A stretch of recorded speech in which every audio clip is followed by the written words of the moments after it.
Greetings, seekers of wisdom, and welcome to another enlightening episode on our journey through the realms of Buddhist history and tradition. In today's intrusive exploration, we delve into a question study.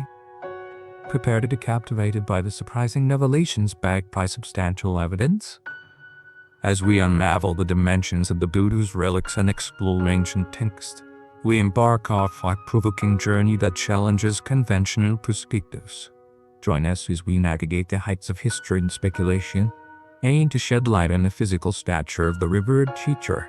In this segment, we delve into a question that many have not pondered. What was the true height of Siddhartha Gautama the Buddha during his time in India?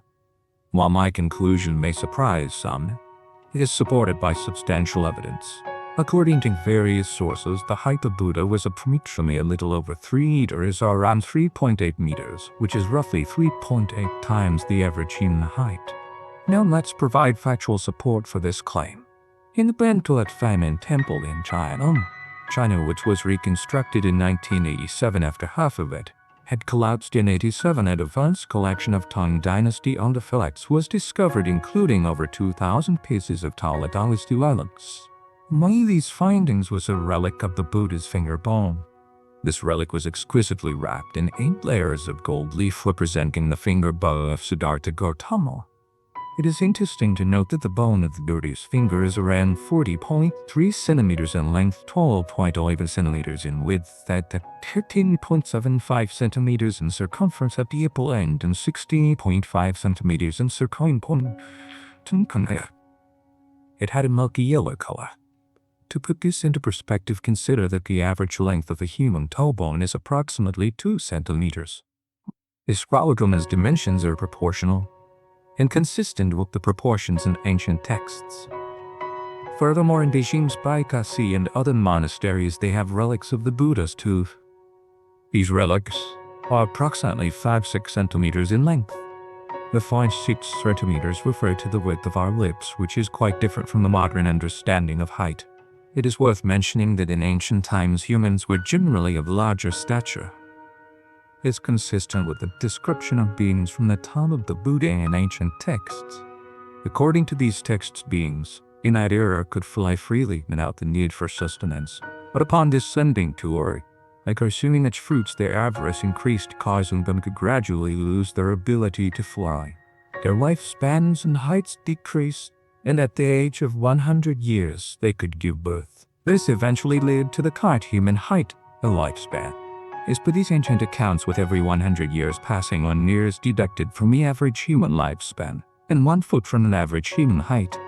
It is believed that the Buddha's birth coincided with the age when humans had an average height of 1,000 centimeters and a lifespan of 100 years. With times we follow this natural regression, we approach a time where humans have a lifespan of only 100 years and an average height of 10 centimeters. At this point, humans would start reproducing every 2 years. Thus, the height and lifespan of humans would gradually diminish until the emergence of the next Buddha, who will manifest with corresponding attributes. In conclusion, the ancient records reveal a cyclic pattern. They every 100 years, both the average human height and lifespan increase. Therefore, ancient historical figures often depicted as being of greater stature were likely much taller than the people of our time, consistent with the description of beings from the Buddhist era. This provides an interesting perspective on the heights of historical figures mentioned in ancient texts. In that case, the height of Siddhartha, viewed as the Buddha, at over 3 meters might be a possibility, though it is a matter of considerable speculation due to the vast passage of time. The Buddha's precise height has been the subject of debate.